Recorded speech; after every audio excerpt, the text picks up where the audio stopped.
All right, welcome back to the Powers on Sports podcast. It is championship week edition in the National Football League.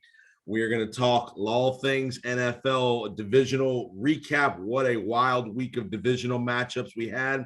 Probably the greatest divisional weekend in the history of the NFL. Topped by one, in my opinion, probably one of the top five playoff games of all time with Kansas City and Buffalo Sunday night in Arrowhead. But before we do that, we've got some other breaking news. Sean Payton is resigned and is retiring in New Orleans, and no better guy to talk the Saints and Sean Payton than Mike Nabors. Mike's the president of the Nabors Media Group. He's covered the Saints for many, many years, for over 15 years. And more importantly, he just finished writing the book, The Brees Way. He was the author with Drew Brees on The Brees Way, which was released back in December of 2021, and it's been very successful early on in their sales and such. So welcome back to the podcast, Mike. Always good to be on with you, my friend. How are you? I'm well. Happy New Year. Hope you had a good Christmas and New Year's, all that good stuff. Let's get to the book first. Talk to me about the book. I know you've been doing a lot of book signings around the Southeast and such. Talk about how the success of the book and how things going. Yeah, Brees Way, we released it on December 9th, obviously intentional for number 9. And you mentioned the book signings. I didn't know what to make of those when those were organized, because it's almost like throwing a party and you're not sure if anybody is showing up or not. But they've gone well. We've sold close to 2,000 copies in December, and we're trying to keep the momentum going. I think what's helped us is we released it during the holidays. We released it during football season, and we also released it at a time when Saints fans are hungry for good news. It's been a frustrating season. Obviously, they didn't make the playoffs, and then Sean Payton retires. So, I think the timing of this book is good for Saints Nation. But beyond that, if you're a Buccaneer fan listening, if you're a football fan listening, you'll like this book. Doug Flutie wrote the foreword. It's an underdog story. I mean, not many people predicted Drew Brees would obviously be a Hall of Famer, future Hall of Famer. So it goes behind the curtain and what made him successful, not only, as a football player, but a man. So it's a football fan's book, not just a Saints fan, not just a Drew Brees fan. How did you, and obviously, Brees just retired. How did that whole idea come up between you and Drew of doing this project, and how receptive was he to do it? And how did he, obviously, you've worked with the Saints doing pre and post game stuff for many, many years, covering the Saints, working for the Saints. How did all that relationship really foster to where you were the author? Because I'm sure there were lots of guys in line that would love to have been the author. Well, I just didn't want to have a missed opportunity, because I had really brokered the deal with Brees and my network 15 years ago after his first season in New Orleans. So we didn't do it his first year. We did it the 14 seasons after that. But I had so much material, and I knew that I didn't want to look back and say, boy, I wish I would have written a book, and it would have been more advantageous to do it right when he retired. So Drew had to sign off that I could use all the interviews that we did together, and he did that, and he was great about it. And then once I got Doug Flutie, then I thought, I got to make this not just Drew and I. So I reached out to many of his former teammates who endorsed the book, such as Deuce McAllister, Roman Harper, former teammates that were very pivotal in his career. So it's been a fun process. I'm a broadcaster by trade, but I tell this to young broadcasters all the time. I'm teaching at Florida Southern now. You got to be a 5-tool person really to be a broadcaster. You got to speak well, and you got to write well and produce well, and do all those things. And writing's always been a passion for me. And frankly, Jason, I wanted to write the book. You want to make money, obviously, but the big goal for me was just to see if I could do it.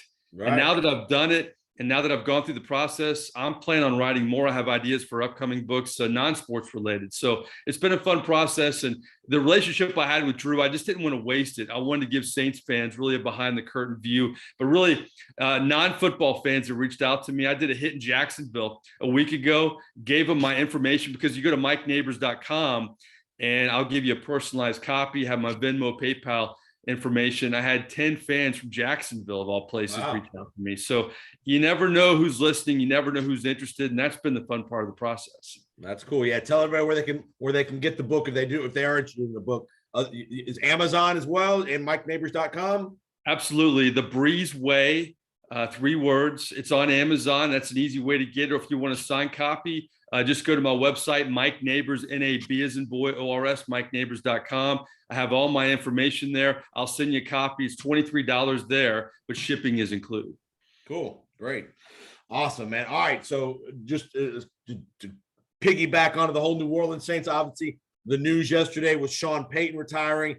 That had kind of been simmering a little bit for the last week or so. It's funny, but when I reached out to you to do this today, we didn't know Sean Payton was retiring. It had been percolating a little bit, but the timing was perfect. So again, good karma for the Powers on Sports podcast.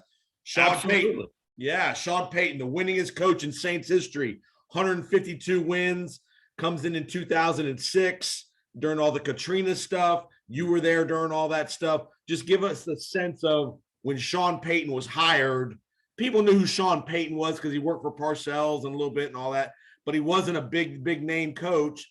I heard yesterday in his press conference, he really thought he was going to get in the Green Bay job when Mike McCarthy got the Green Bay job. And then he comes to New Orleans and he was kind of the next guy in New Orleans. Talk about that how the Saints end up getting Sean Payton in the building. You've done your homework, my friend. Yeah, he wanted that Packers job. He was really upset when he didn't get the Packers job. He remembers getting the call that he didn't get it in a hotel room and just thinking, man, what's going to happen to me? I really wanted that job. The ironic part of this, Jason, is now you have Mike McCarthy, the head coach of Dallas, all these years later, and you have Cowboys fans clamoring, get rid of McCarthy, bring Payton in, and both of them only have one Super Bowl title. But I think when you look at the journey for Sean Payton, what he did in New Orleans was much more impressive than what Mike McCarthy did in Green Bay. Because, obviously he had Drew Brees and McCarthy had, Aaron Rodgers and Brett Favre. But here was the difference. To me, you come into a place like New Orleans, and there's been a lot of rebuilding jobs over the years in the NFL, but nothing quite like New Orleans. Not only the Katrina factor, where Sean Payton mentioned yesterday, when he was trying to assemble his staff and when they hired everybody and brought in the players, it was the K word. Don't say the K word. Right. Don't use Katrina as an excuse. We're going to move on past that. But nobody in NFL history had to go into a situation like that, not only with Katrina and the city in shambles as New Orleans was, but the history of the Saints. Right. I mean, they've been around since the 60s, had won one playoff game ever. And now that Sean Payton's left after 16 years, he won 9. He won a Super Bowl. He won so many division titles. And I think the lasting impression that New Orleans fans will have with him is the beginning. Yeah, he won a Super Bowl for them, but he arrived at a time when everybody was leaving. Right. And they will never forget that. No matter what he does the rest of his life, I can't imagine Sean Payton ever having to buy a beer or a hurricane in New Orleans. He's beloved there for what he did. And they're disappointed that he's leaving, but it's more of an appreciation of what Sean Payton did. And when you talk about his legacy too, I think this is a big narrative with Brees.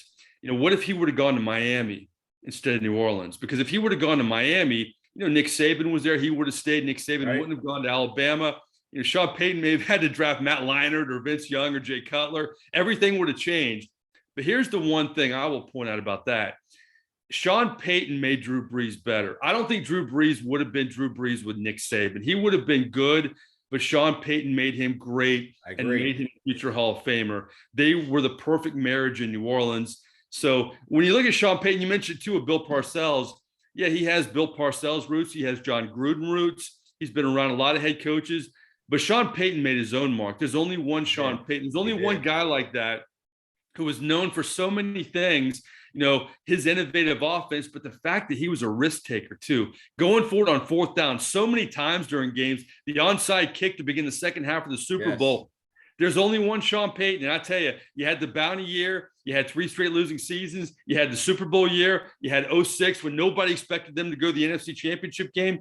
But Jason, the whole time, it was never boring with Sean Payton. That's my big takeaway from him. And back to your risk taking, he took probably the biggest risk of them all because 2006, Nick Saban fails Drew Brees on the physical. He says, Brees coming off the major shoulder injury with the Chargers. Yeah. I'm going to take a chance. I'm going to overpay for Drew Brees because he admitted that yesterday. Hey, I probably paid more than we needed to pay for Drew Brees, but he took the chance, and it turned out to be probably one of the top him and Reggie White, probably the two best free agent signings in NFL history. Absolutely. You did your homework, because I like what Sean Payton did said at his press conference, which was 92 minutes, by the way. Yeah. Sean Payton's not known for really liking the media or liking to talk to the media. He apologized to the media for the way he's acted, especially early on in his career. So it was interesting, his press conference. But back to Brees, I thought it was interesting what Payton said is that at that point, they're just trying to make it work in New Orleans. Right. And he said, quote, "We're not winning many jump balls." So with that said, we had to get Drew Brees. We had to have some kind of hope that he would figure it out. And in my book, The Brees Way, I really talk about when he and Peyton started, it was shaky. I mean, he was coming off that shoulder injury. Jason, he could barely throw the ball in training camp. Roman Harper, who's a big resource for my book, said, at practice, they're wondering, man, is this guy going to be all right? And Brees told me the turning point for his career, and they had a horrible preseason in 2006. Scott Shanley, who was a linebacker on that team, a good friend of mine I do a podcast with, he remembers calling his wife after one of the preseason games and saying, "I don't know if we're going to win a game this year." I mean, it was really bad. And Brees made a throw in the third preseason game in Jackson, Mississippi, because he had to play there because the Superdome wasn't ready. And he said he made one throw, and he knew at that point, even though he had a horrible game, that he was going to be okay. It was a turning point throw. And he told Peyton after the game, and he said at the time, he felt like Peyton was maybe humoring him and saying, "Okay, Drew." And then years later, they laugh about it, but it's crazy the risk they took on Drew Brees and the dividends that paid off for them. Yeah, that's crazy. I want to. You mentioned Bounty Gate. I want to get your thought on Bounty Gate. Just, you were there during that whole episode, obviously bringing the fans back. It was during the year Brett Favre, they played in the NFC title game against Minnesota. There was the allegations and all that. He got suspended for a year. What was his mindset during that year off, during that whole scandal of, was the NFL after trying to get him? I mean, just what was the whole theme around that whole Bounty Gate thing was relative to Sean Payton? Well, I think looking back, one day we'll really know the true story of that. But that's when Roger Goodell became public enemy number one in New Orleans. I mentioned Sean Payton will never pay for a drink. Roger Goodell will always pay for a drink in the city of New Orleans. Because when you look at that situation, I mean, they tried to suspend player after player after player. They kept appealing, and all of them won. All of them won every appeal. Greg Williams, to me, was the biggest culprit in all of it. But let's be honest, just like Tom Brady with the footballs and deflating footballs, bounties aren't good. It was obviously sensitive before they made the changes with the concussion protocols, but it's something that has happened in the NFL with a lot of teams for a long time. Right. And they singled out the New Orleans Saints. At the end of the day, nothing was really proven. Sean Payton misses a year of football. And the crazy thing is he comes back the next year and they make the playoffs. Right. And they were horrible in 2012, which showed how much they missed Sean Payton. It was weird that year because they would let Payton come back at times. I remember they played in the Hall of Fame game that year. And God, who was it? Willie Roaf, I think, was part of that Hall of Fame class. So they let, and Cortez Kennedy was too, and he was a big advisor to the Saints at that time. So they let Payton attend that. So he comes and he shakes Brees' hand really quickly and had to leave. And remember that year when Brees broke the record of Johnny Unitas for consecutive games with a touchdown pass.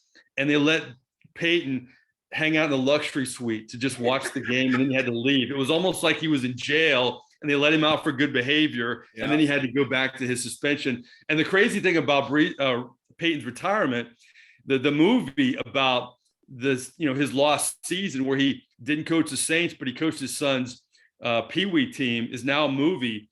It's going to be released, I think, next week. And Kevin James plays Sean Payton. Yeah, that's coming out next week. So, it's Sean Payton. He's making headlines every week. So it's that was a weird year, though. I've never seen anything quite like that covering the NFL. Yeah, it's crazy. All right, let's talk about where do the Saints go from here. You got two guys in the building that are very, a lot of speculation. Dennis Allen, Pete Carmichael, strong candidates for the job. The Saints are in bad salary cap situation, about around $70 million over the cap. So they've got to do a lot of finagling of the salary cap. What do you think the Saints do? You think they stay in the building, or do you think they look outside of the building? I think right now, if you look at Sean Payton, and I'll start with this. He didn't say this at his press conference, but that quarterback situation it was very tough on him last year. I mean, he tried to harness Jameis Winston, and Jameis Winston was a serviceable quarterback, but then he loses Jameis Winston. Then he had to make it work with Trevor Siemian, and he loves Taysom Hill, but Taysom Hill is not a starting quarterback in the NFL. He's a fun player, and Sean Payton made him fun. I'll never forget when Taysom Hill made his first tackle on special teams in the game. We didn't really know who the guy was. And then all of a sudden, he's playing wide receiver and running back and then quarterback. And I know they locked him in, but I think they want to keep him as that secret weapon.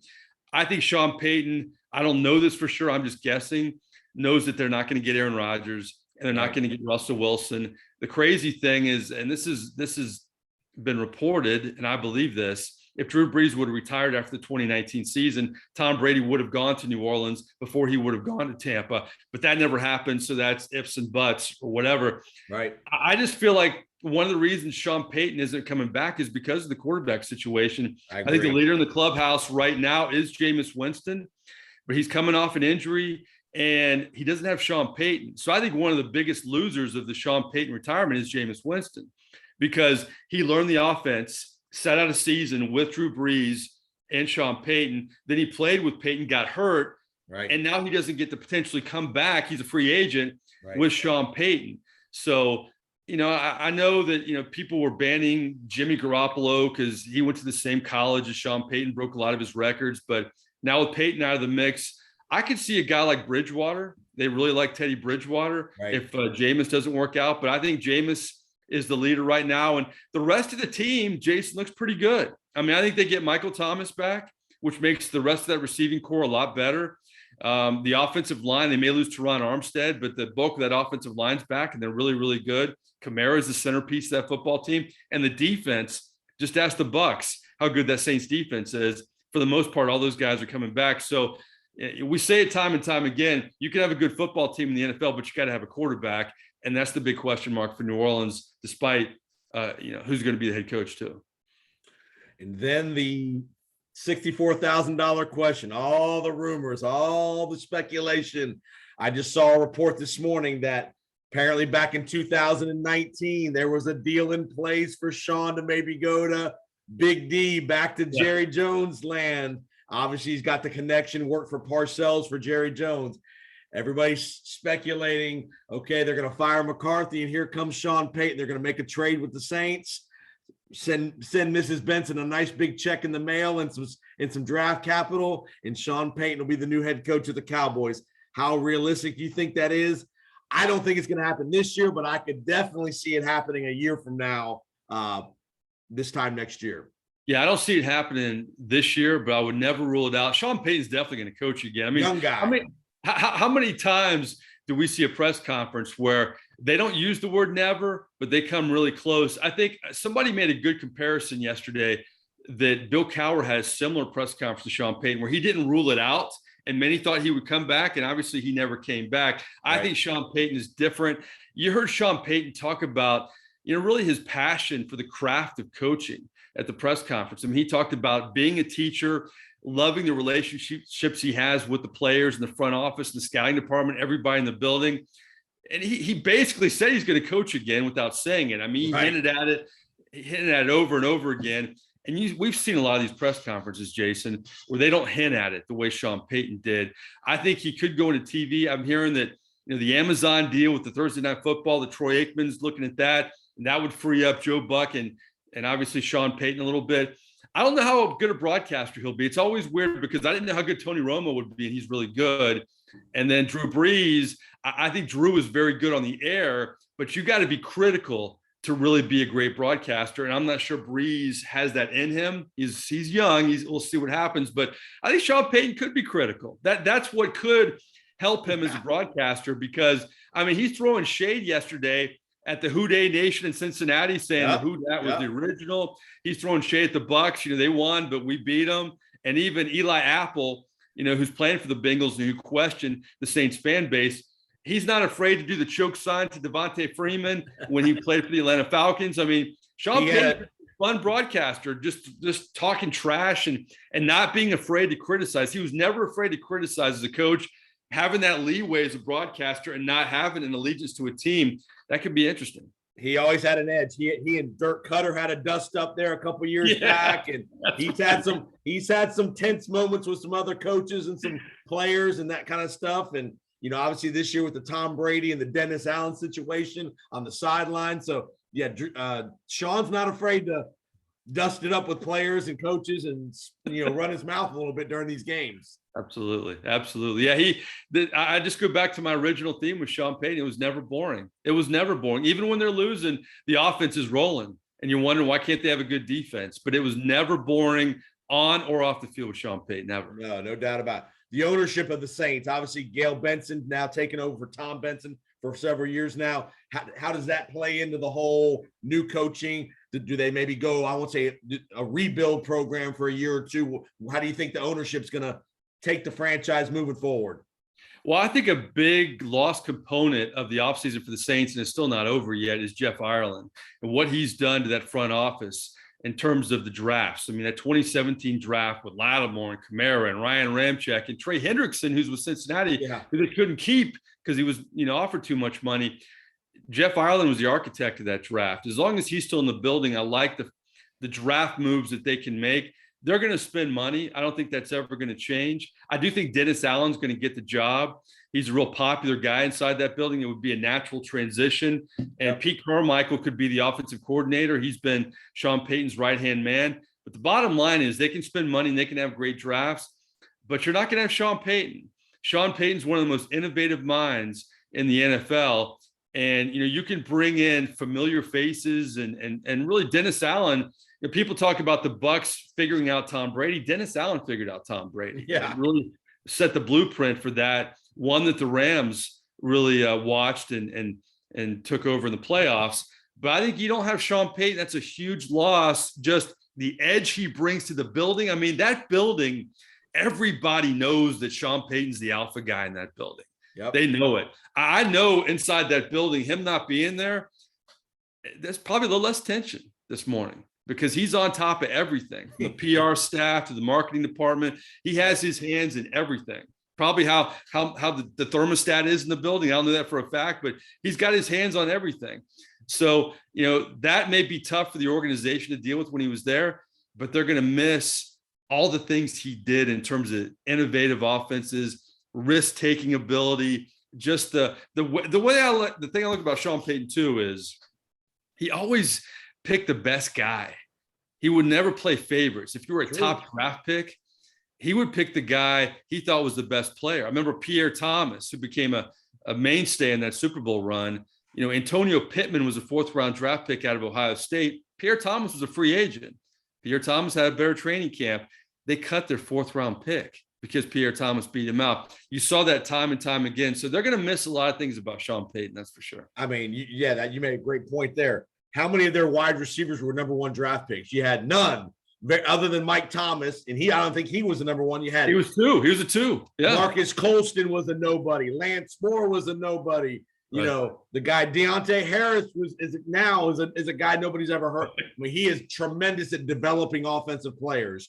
I mean, that full credit to Sean and his scouting, and he was the guy that discovered Tony Romo in Dallas. Yep. He went to the kilt for the Cowboys to sign Tony Romo, not just because he went to the same school, because he saw the greatness in what Tony Romo could be, and all that stuff. So, all right, listen to the Powers on Sports podcast. We're here with Mike Nabors, president of the Nabors Media Group. He's covered the Saints for many, many years. The author of The Brees Way, which you can buy on MikeNabors.com as well as Amazon. Let's get to the last weekend, and we'll do a preview of this weekend. The greatest weekend in the history of the NFL playoffs for the NFL. All 4 games are decided on the last play of the game. 3 of them by kicks, and 1 of them with a kick to end regulation, and then a touchdown to end overtime. Just your general thoughts about the weekend. My friend, I agree with you. We're not a prisoner of the moment. Nope. That was outstanding football. And, we could debate the overtime rule or not, but, Patrick Mahomes, I almost laughed earlier in the season when people are, putting Herbert above him and maybe some quarterbacks. To me, that shows the quality of quarterback play, young quarterback play we have in the NFL.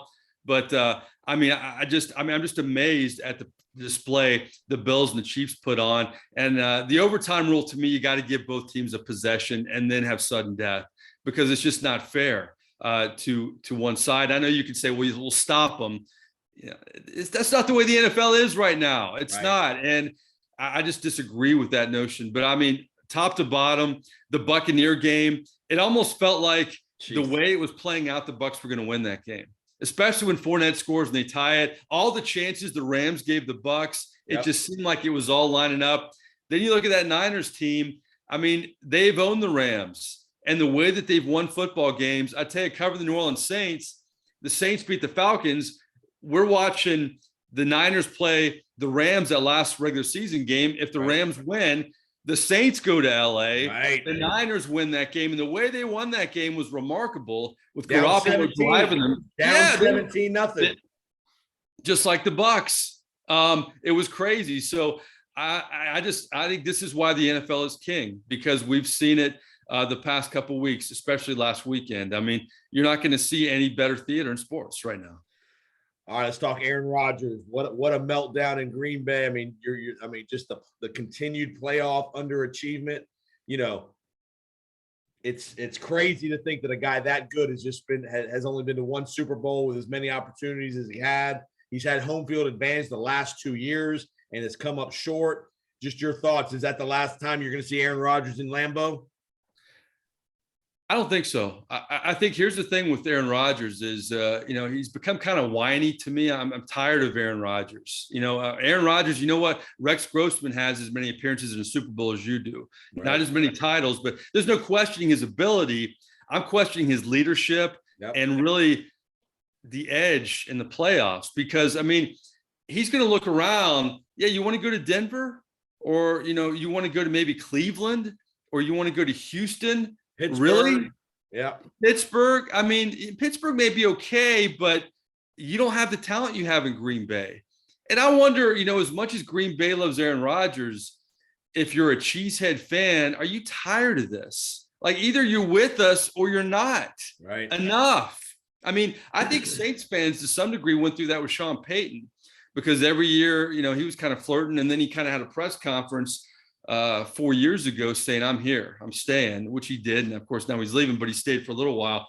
I'm just tired of Aaron Rodgers. I'm over it. Like, either stay or go. But I think before you keep talking about it, look at the situation, because if you don't like it in Green Bay, how's it going to feel if you go to one of these AFC teams where maybe they consult you, Aaron Rodgers, but they're not making the good front office moves the Green Bay Packers are?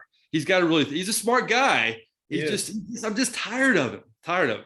And he always makes excuses. It's never, I played bad. It's always, well, the special teams, bottom line is, say what you want Saturday night in Green Bay. Yeah, they gave up a block punt. They had a block field goal, missed a field goal. With 4 minutes left in the game was 10-10. Aaron Rodgers had the ball first down at the 25-yard line, and he went 3 and out. And on third down, he misses Allen Lazard, who might still be running on a crossing route across the middle of the field. He might still be running, because he wants to force the ball to Devontae Adams 100 times. And with that said, if you're a Green Bay fan, of course you want Aaron Rodgers. But with all the whining and not performing, I just think it just escalates this whole, just enough, Aaron. Either stay or go. Enough. Yep. Let's go. Let's come down to our neck of the woods, Tampa, Florida. Speculation: Tom Brady might go, might not go. He sounds like he's getting some pressure from Giselle and the family. What do you think happens with Brady? I think it's up to him. He stays. I mean, the most indicative comment that Tom Brady had was in Sports Illustrated Sportsman of the Year article, when he said, I don't want to reach a point where I retire and I'm watching the game and I feel like I can play better than a lot of these guys. Right. Well, he's at that point. Right. I mean, if you look at Tom Brady's season, he threw for almost as many touchdown passes as years of his life, the most yardage ever. There are a lot of quarterbacks who aren't as good as Tom Brady. The majority of quarterbacks aren't. I agree with you. I think this is all family. And I don't know. I don't have any information here. I'm just reading the tea leaves. Yep. That obviously his kids are getting older and he wants to spend more time with them. But I'll say this too. I talked to a lot of former players, and they like the fact that the kids can remember them playing, or they have regrets that the kids don't remember them playing. They wish their kids could have, remembered them playing. So I think it works both ways, but I'm guessing there's a lot of pressure there. You keep hearing Giselle doesn't like him getting hit over and over again. And I also wonder, he comes down here for a year initially maybe, and he wins a Super Bowl. And I'm sure he's thinking, I can't just leave now. We just won a Super Bowl. I can't do one and done. We can't just try to repeat. I think that's what makes this interesting, is that they didn't repeat, but he still went out on a good note, a great effort, career highs.